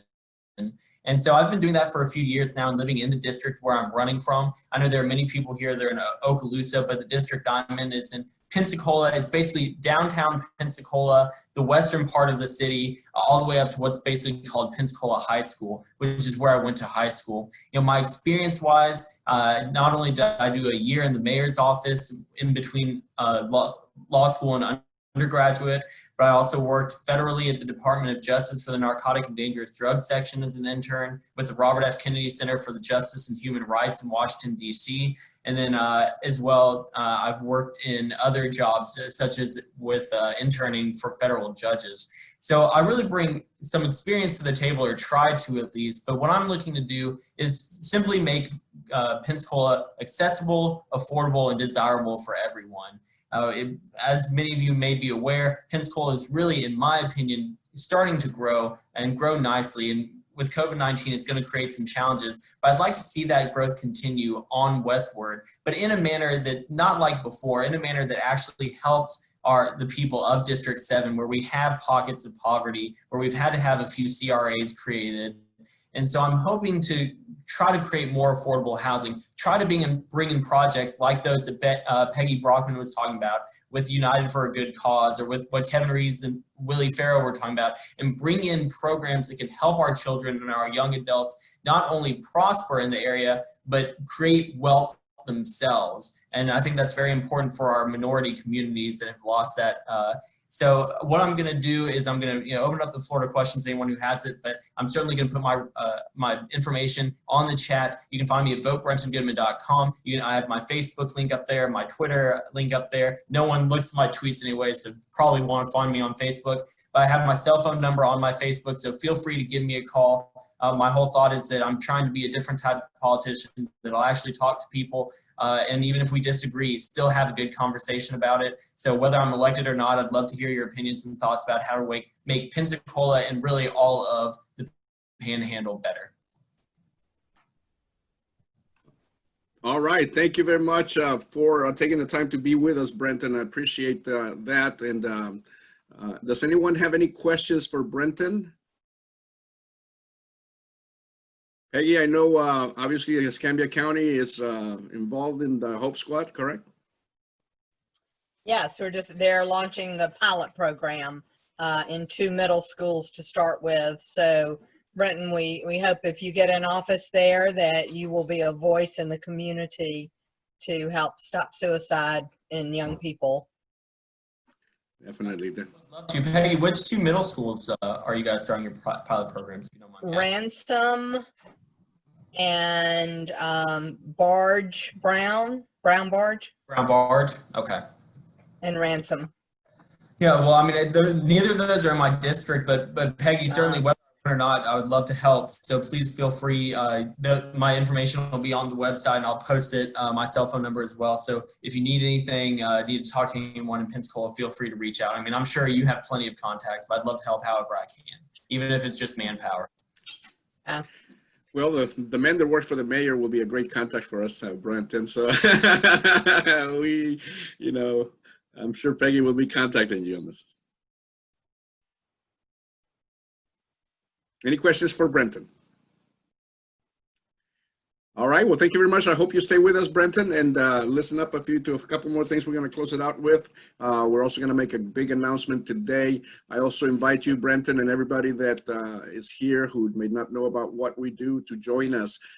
In Facebook, there is a group called Hispanics and Friends Linked. That is the networking arm of Conexion Media Group. By all means, feel free to get in there, Brenton, or anyone else that is here.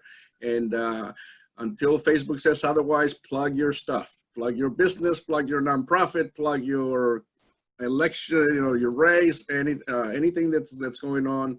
That group is a group of professionals and others that just want to work together and expand their network from varied backgrounds, and a lot of people from the Pensacola area for sure, Brenton. So take advantage of that if you don't mind.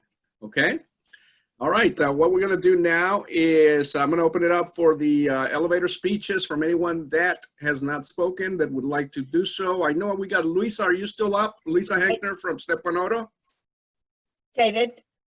Yes, Peggy. Go ahead. David, can we just remind everybody to put their contact information in the chat, and then everybody can click on the 3 little dots on the bottom right-hand corner in the chat, and you can save the chat so that you've got the contact information of the people and that you want to follow up with.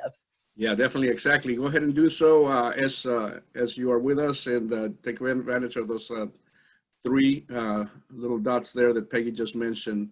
Brian's iPhone. I wonder who this Brian is. I don't want to get anybody in there that I don't recognize, because the last time they bombed us, I'm not going to allow them again. So I don't recognize who this Brian is. Anyway, so yes, 45-second to 1-minute elevator speeches, and then we're going to give away a couple of door prizes before you all leave. Okay, go ahead. Who wants to talk? Come on the microphone. Anyone? Lily, anyone? Luisa, Gabriel, Brian Wire, would you like to come up and say a few words? David. Okay, Gabriel Vargas, go ahead. Thank you, David. Beautiful. I am enjoying this time. Nice to be here. Thank you so much for the link you sent me. It's a good opportunity to practice English here most of the time. At this time, I would like to promote, I don't know if you see the logo on the back. I opened a home inspection company. The name of the company is Dish Latino Inspection Services. We are licensed and insured home property inspection company providing a top quality professional inspection services for real estate transactions in Northwest Florida. We cover from Panama City all the way to Pensacola. But we are a positive company that prides itself on efficient and excellent customer service, creating exceptional value for the customer. We are bilingual, and I call myself bilingual. I speak English a little bit, but certified and detailed home inspection services. Our inspections are safe, effective, and affordable. We serve Pensacola, Emerald Coast, Panhandle area. We do residential inspections, standard visual limited home inspection. We do the buyer's pre-purchase home inspection. We do seller's pre-listing home inspection and 11th month warranty inspection. Also wind mitigation. Many insurance companies require a wind mitigation to assess the home's risk, and in case of hurricane conditions, you know, everybody that I don't know the name, the hurricane is coming, Isaiah, I guess is the name. And we cover wind mitigation. We do wind mitigation inspection. Another like 4-point inspection required by some insurance companies include HVAC, electrical, plumbing, and roof. But that's it. I'm gonna write down my name and my telephone number if you have any question. I personally do the home inspection. I take time. Normally, a home inspector takes 2 hours and a half. I spend 4 or 5 hours. I am 51 years old. I would like to do in my own piece the inspection and I am really careful of what I'm doing. And I would like to introduce myself. I thank you so much. I'm learning a lot. Cynthia Porlata, how do you pronounce your last name? From Puerto Rico? I might call you later to help me out with my translation and on my services. Yes, that would be awesome. Sí, Puerto Latina, la orden. Sí, that's it. Thank you so much. Nice to meet you. And the only one thing I let you know, I am a magician too. David, if you give me a number from 1 through 5, I will surprise you. 2. 2. 2 win. You're good, man. God bless you, everybody. That's a good one. Thank you, Gabriel, very much. A very trusted source, Gabriel would be for anyone that needs that type of service. Make sure you refer him if you know somebody that does. Gabriel has been part of the Latino leadership here for many, many years. We've worked together since 2004 in many projects, and he is part of the Conexion Media Group in some of the things he does, aside from his professional part of what he just described. Okay, thank you, Gabriel. Anyone wants to come up and say a few words? Luisa Heckner, are you up? Step One Auto? Hey, Debbie, yes, I'm here. Dale, Luisa. Luisa, Lynn, déjame que entre Luisa porque yo sé que está trabajando y está esperando. Sí, así es. Now, my name is Luisa Henker. I'm working for Step One Automotive. Right now, I'm in the Alfa Romeo and Maserati. In a few months, dealership. It's a big company with 14 dealerships and around 17 brands. Now I'm salesperson right now. I have a really luxurious car. I have a really good dealership with a lot of good reviews. And Step One Automotive is in several cities. Luisa, I know obviously you're in Pensacola right now. We know you are in Fort Walton Beach. What other cities are you in right now? I'm in Pensacola, it's Alfa Romeo and Maserati. Across the street is BGNC Cadillac, and Fort Walton is BGNC Cadillac, Dodge Ram, Subaru, Volkswagen. It's maybe 17 brands.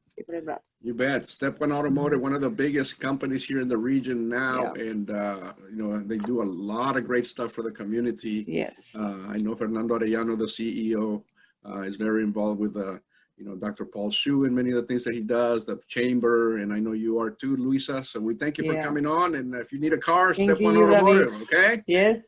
All right. Who's next? Hey, Dave, this is Brian Wire. Brian, go ahead, Brian. Sorry for my problems here. My laptop is not showing my microphone isn't working on my laptop, so I'm using my phone for video. Yeah, you're loud and clear. Okay, but I'm a Brian Wire, President and CEO of the Gulf Coast Minority Chamber of Commerce. We're here in Pensacola, Florida, in the Belmont-DeVille area. And the chamber exists really to help out small and minority businesses. We used to be called the Gulf Coast African American Chamber for 19 years. About 2 years ago, we switched over to Gulf Coast Minority Chamber, in part because of the relationship that I had with David and Conexion Media. We really saw a need to help expand and go beyond just necessarily the African American name and to branch out and be more inclusive and cover all minority groups. David's been a great supporter of the chamber. We've been partnered together for numerous years. And thank you for having me on the call today, and look forward to making acquaintance with everyone on the call and having future connections together. Thank you. Definitely. Again, another great project. Brian is one of the hardest working guys that I've ever met. Very involved with the entire community of Pensacola, Brenton and Luisa. I think Step One is already part of the chamber. I'm not sure.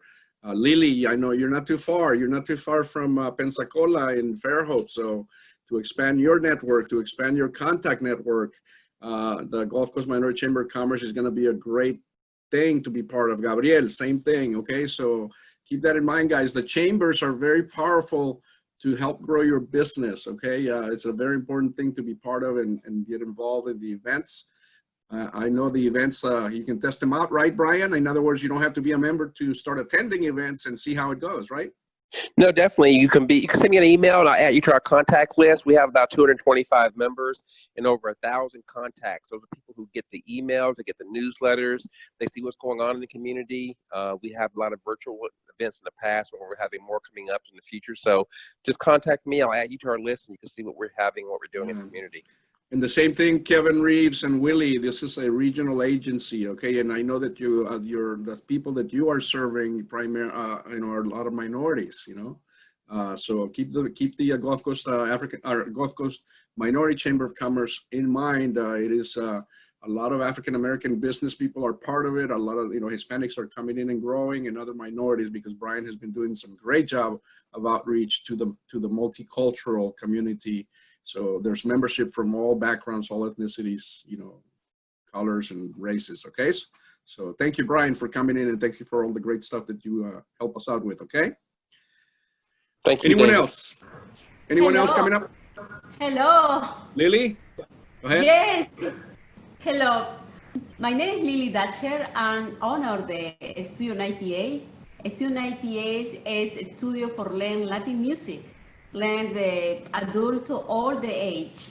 We working with children is the old age children, Hispanics and American want to learn about us culture. We doing a lot of and a community in Farho is open to the public for learn as music. I am Zumba instructor too, teaching Zumba fitness for the people, for children and adults too. It's very fun because you can learn about, people can learn about us, the positive can have it, the music, food.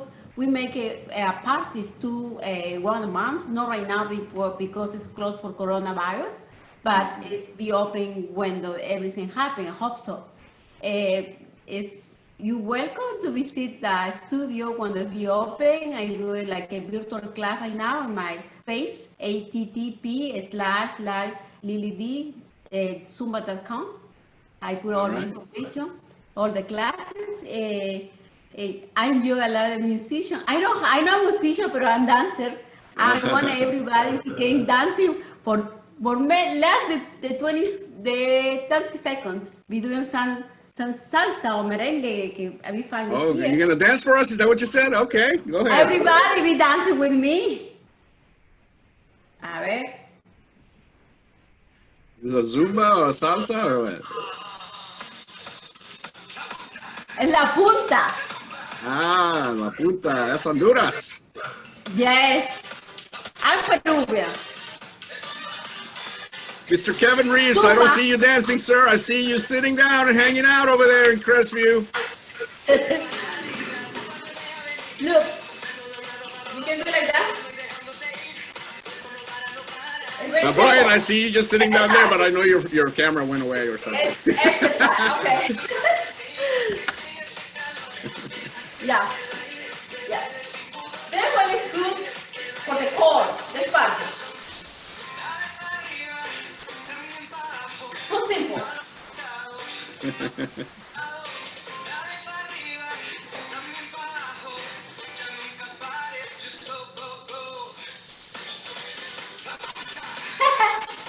So you do your Zumba from your living room, huh? Yes. All right, thank you, Lily. I know, but I know you also you own Highway 90, correction, Studio Highway 98. I think it's called. Is that what it's called? Your studio? Unmute. Okay. All right. Who else wants to come up and say a few words? Go ahead. Okay, I think we got everybody covered over here, right? Everybody's good. All right, well, what I'm going to do now is I'm going to give away a couple of door prizes, okay? Real quick, and we're going to close it out that way, right on time at 8:30. So Juanita Gandara came up earlier today. Juanita Gandara is a lady, a Mexican-American young lady from El Paso, Texas, who recently, she has a great experience in education, by the way. but recently, as she retired from being a counselor in schools and a teacher and other things that she did, she decided to follow her dream, and her dream was to write a book. And she met this great publisher from up in Minnesota, and you know, he convinced her to write her book about something that she's very passionate about. And the book has to do with an anti-bullying program and a character she created by the name of Zoila Zebra. The Latinos amongst us understand Zoila Zebra, right? But Zoila the Zebra is the character that she created.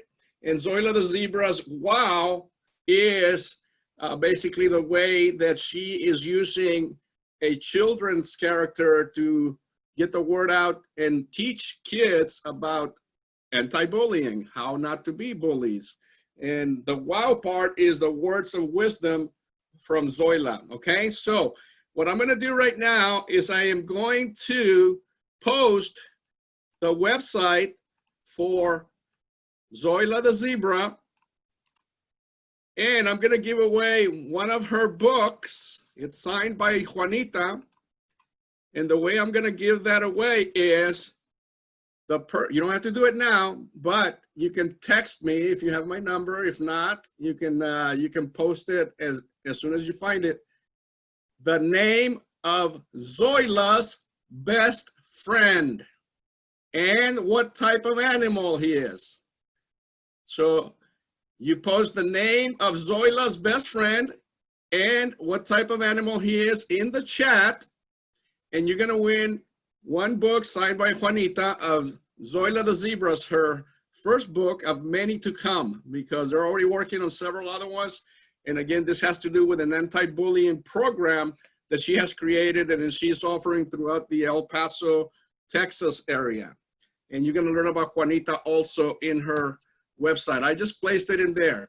The other two things I'm gonna give away, I know there's some people here still from Panama City, from Tallahassee, Cynthia and Brian and Brenton. They're not from the immediate area, but you're close enough, because this restaurant that I love, and they're great people, and I really love them because they care a lot for my son. My son has autism, and that's his favorite place. And we go there whenever he doesn't want to eat, and he eats up a storm at that place. And they love him, and I always appreciate that. And they have given me 2 $15 gift cards for their restaurant, okay? The restaurant is called the Thai Noodle Place, and it's in Mary Esther, close to Herbert Field, right there by the Arby's, right on Highway 98. This is the best Thai food that there is in our area. I am not joking, because I love Thai food and I've been to many of them. This is the freshest, least expensive food you'll ever find. A lot of Herbert people go there to eat, and I'm gonna give away those 2 gift cards. The way I'm gonna give those away is the following. Number 1, the first person that tells me what the address for the Thai Noodle Place is and puts it in the chat. Then the second way you can win it is the first person that puts in there in Thai, no, I'm just kidding. The first person that puts in there the capital of Thailand. So you can win it in one of 2 ways. Number 1, post the address for the Thai Noodle Place. It is in Mary Esther, that's all I can tell you. Thailand. And then the other one, you can win it by telling me what the capital of Thailand is. See if we got any geography people here. That's the way you can win the gift card, $15 to the best Thai restaurant in Mary Esther. Everyone can participate, because if you're in the area, next time Brenton, Brian, Cynthia, you can use it. And all the other ones are from the area. So there's a website or Facebook page, capital of Thailand, and or the address for Thai Noodle Place, okay? So those are 2 $15 gift cards.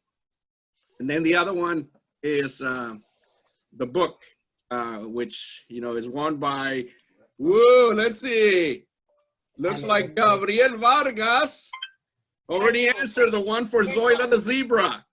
Zoila the zebra's best friend is Armando the armadillo. Armando the armadillo. I really invite you, everyone that's here, to go to the website for Juanita's zebra, Zoila the zebra. It is very, very impressive what she's doing in teaching kids about anti-bullying. Ooh, I think, let's see, we got a tie on the, oh, okay, I might have to figure out whether Ann or Peggy were the first ones there. I think, how does this roll? Okay, I think Ann beat you, Peggy. She did. A little bit, yeah. And then Lily's got the capital of Thailand in Bangkok. Good answer. Well, Jeannie had Bangkok way up there. Oh yeah, I see Jeannie that. was the first. Yeah, I see that. Okay, I'm gonna have to study the chat and see who won. Okay, so it does look like Gabriel won the book, Armando the Armadillo, and then yes, looks like Jeannie beat Lily with Bangkok. But it was spelled. Yeah, spelling is okay. You have to check the spelling, yes. And then Peggy, I think Ann got you. Right. Ann got you by a hair there, Peggy, as far as the address. But I got to verify the address because I'm not sure if that's correct. I'm going to close it out by announcing a great event, guys. It's 8/28. Pay attention to this one, okay? We do not have the specific date right now. But as you might know, especially the ladies amongst us, on 18 August 1920, the 19th Amendment to the Constitution was ratified, giving women the right to vote. It took dozens and dozens and dozens and dozens of years for the women to succeed in that, what we would consider now a very important thing, but to, you know, I guess to the people of those times, it wasn't. That's amazing to me, but that's the way it is, right? History, history, history. So this is the 100th year anniversary. And coming up between the 15th and the 18th, we're not sure yet because our keynote speaker is going to be the one that we go by as far as when it will be. We're gonna have a virtual seminar per se. We're going to give the opportunity to businesses to support this, Luisa and others that are here, because this is a big thing, okay? And the person that we're bringing is an internationally renowned women's suffrage expert. Her name is Dr. Lynette Long. She lives in Miami, Florida. She's of Italian and American descent. Let me just read you a little bit about Dr. Lynette Long, so that you know what I'm talking about. This is an internationally renowned person, okay? Dr. Lynette Long is a licensed psychologist and former college professor. She has published more than 25 books and dozens of articles, and she has written 2 award-winning plays. She is a math education expert. She particularly is interested in the math achievement of young girls. She is the president and founder of the nonprofit organization called Equal Visibility Everywhere. She fights for women to have more recognition in the museums and historical pieces of our nation, for women to be depicted and known and recognized as historical figures. As a professor, she taught at Loyola University in Baltimore, American University in Washington, D.C., and at the University of Maryland. She has taught over 30 different courses in the areas of psychology, education, and mathematics. She is the person that coined the term, along with her husband, the term latchkey kid.